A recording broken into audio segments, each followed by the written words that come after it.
오늘 우리에게 주신 하나님의 말씀은 출애굽기 19장 5절에서 6절과 베드로전서 2장 9절 말씀입니다.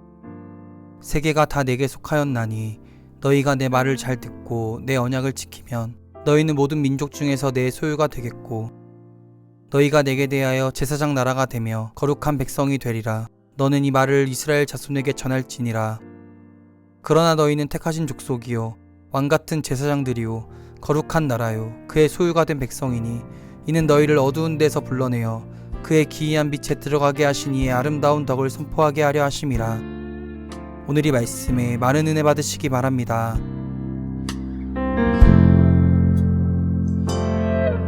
저희가 믿음으로 자녀들을 양육하고자 하는 믿음의 부모, 또 신앙의 부모에 대해서 얘기하면서 몇 가지 그리스도인의 자녀 교육에 대한 원칙들을 나누어 본 적이 있습니다.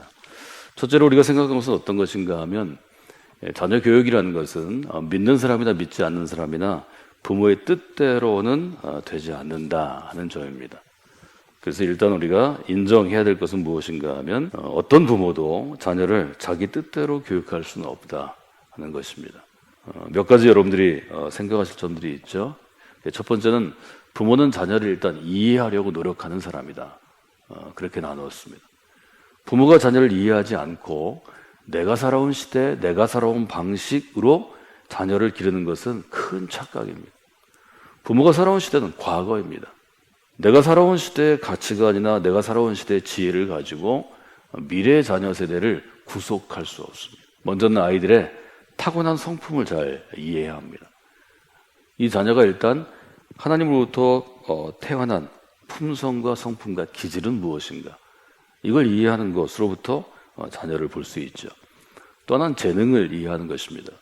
아이들에게 주신 재능이 다양하다는 거죠. 이 재능을 발견해 주는 것, 여기까지는 부모가 좀 해야 하고 이 재능이 개발되는 것까지도 도와주면 좋겠다 하는 걸 저희가 나눴습니다. 저는 여러분에게 자녀의 마음이 중요하다고 말씀드렸습니다. 그 아이의 마음을 위해서 우리가 애를 쓰고 그리스도인의 마음으로, 그리스도를 닮아가는 마음으로 설 수 있도록 마음을 다듬어 주는 게 중요합니다. 자녀들이 좋은 점들은 발전시키고 단점은 인정하도록 도와주는 게 중요합니다. 그래서 첫째는 자녀를 이해하려고 노력해야 되고, 두 번째는 지금 시대보다는 자녀들이 앞으로 살아갈 시대를 좀 바라보는 눈을 가지려고 여러분이 노력하도록 제가 요청했습니다. 21세기처럼 변화가 극심한 시대는 역사상 없었습니다. 앞으로 어떻게 변할지 예측이 불가능한 시대입니다. 그럼에도 불구하고 자녀가 살아가는 시대가 요구하는 덕목은 무엇일까 자꾸 생각해야 합니다. 귀를 열어야 합니다. 하나님의 지혜를 구해야 합니다. 그것이 부모가 자라는 아이들에게 해줄 수 있는 거죠. 세 번째는 부모가 자녀를 이해하면서 끊지 말아야 될 것은 자녀와 연결되어 있는 것입니다. 자녀와 여러분들이 소통하는 길이 열려 있어야 합니다. 많은 아이들이 사춘기 때부터 스스로 성인으로 독립하기 위해서 하나님이 주시는 것 중에 하나가 부모로부터 멀어지는 것입니다. 부모로부터의 거리를 찾으면서 유지하면서 성인으로 서게 됩니다. 이것은 피할 수 없는 하나님의 성장의 법칙이죠. 그러나 멀어지지만 소통은 해야 됩니다. 언제나 그 거리 안에서 우리가 지켜봐야 하고, 또 자녀는 부모에게 일정 정도 자라나면서 자기의 삶을 드러내야 하고, 또 서로 연결해야 될 부분이 있을 때는 연결하는 채널이 있어야 되죠. 그래서 부모는 자녀와 삶이 연결되어 있어야 한다. 이 부분을 제가 나눴습니다. 그다음에 다섯 번째로는 부모가 배우고 성장하는 사람이 되어야 합니다. 자녀들이 부모를 볼 때 제일 감동을 받는 것은 부모가 늘 나이 들어도 나보다 더 열심히 믿음 안에서 성숙하려고 뭘 열심히 일한다는 것보다 정신적으로 또 지성적으로 또 인격적으로 성장하려고 노력할 때 자녀는 그 부모의 뒷모습을 존경하게 되어 있습니다. 이 부분은 굉장히 중요한 일종의 학습의 얼개입니다. 사람은 배우고 스스로 훈련해야, 셀프 디스플린 가운데 있어야, 그래야 자라납니다. 마지막으로 제가 여러분에게 도전한 것은 무엇인가 하면 부모가 믿음이 있어야 한다는 것입니다. 부모의 믿음은 뭔가요? 자녀를 하나님께 맡기는 것입니다. 부모의 믿음은 우리가 할 수 있는 한 모든 것을 하는 게 아니고요. 내가 할 수 있는 것 중에 정말로 중요한 것들을 하고 나머지 하나님께 맡길 여지를 남겨둬야 합니다. 하나님이 우리의 자녀를 만지실 수 있는 여지를 남겨둬야 합니다. 여러분이 하나님이 되셔서 안 됩니다. 하나님이 우리의 자녀를 좀 붙잡을 수 있고 만질 수 있고 역사하실 수 있도록 공간, 영적인 공간을 좀 비워주어야 합니다. 나는 누구인가? 이런 질문을 주면 스스로 생각해야 합니다. 생각한 다음에는 나는 누구인가에 대한 자료들을 찾아봐야 합니다.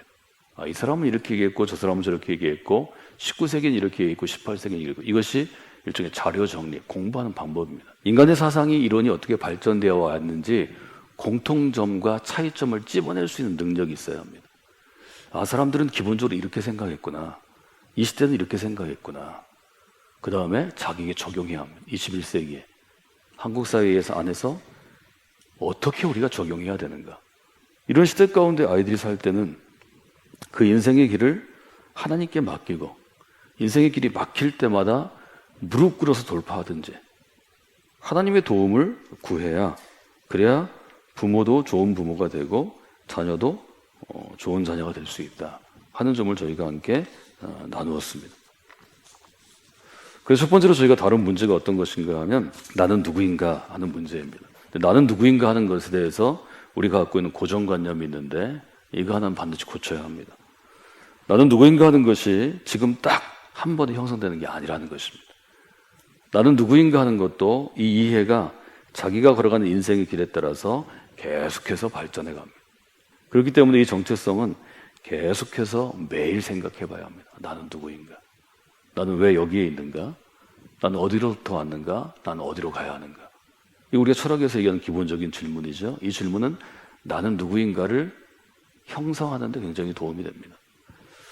그런데 우리는 어떤 특징을 갖고 있냐면 내가 나는 누구인가를 찾아가는 존재인 동시에 하나님은 하나님의 자녀들에게 하나님의 자녀가 누구인지를 미리 알려주셨습니다.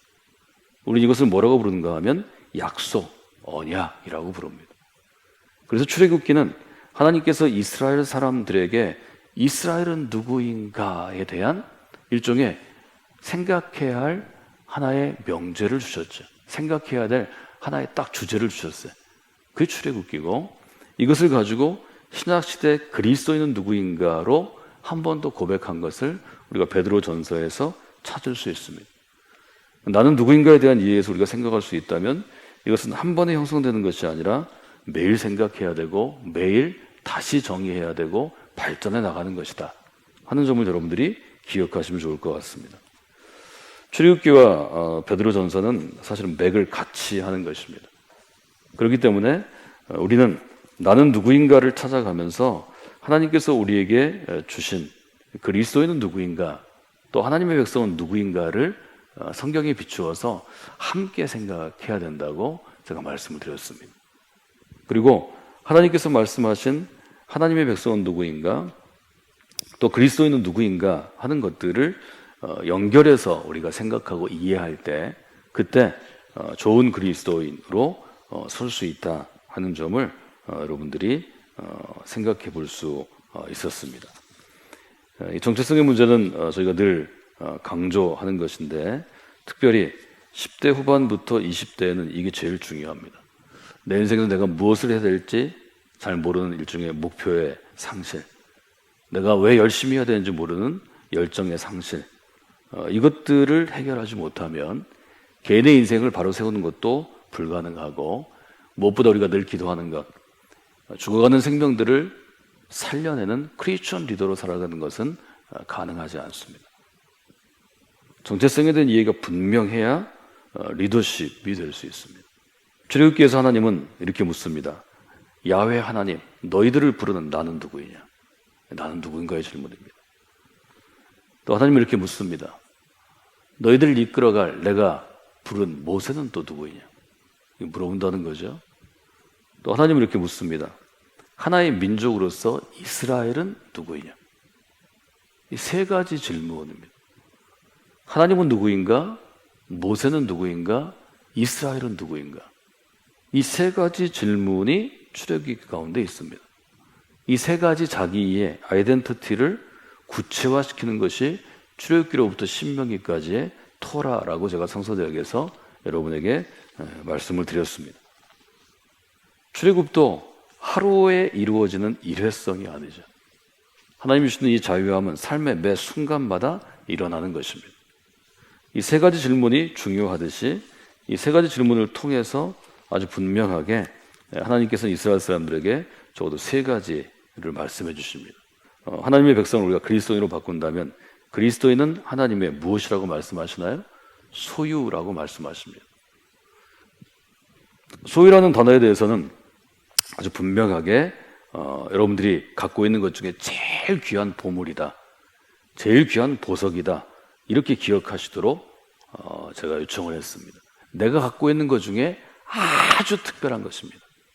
조금 특별한 것이 아니라 아주 특별해서 내 목숨만큼 귀한 것입니다.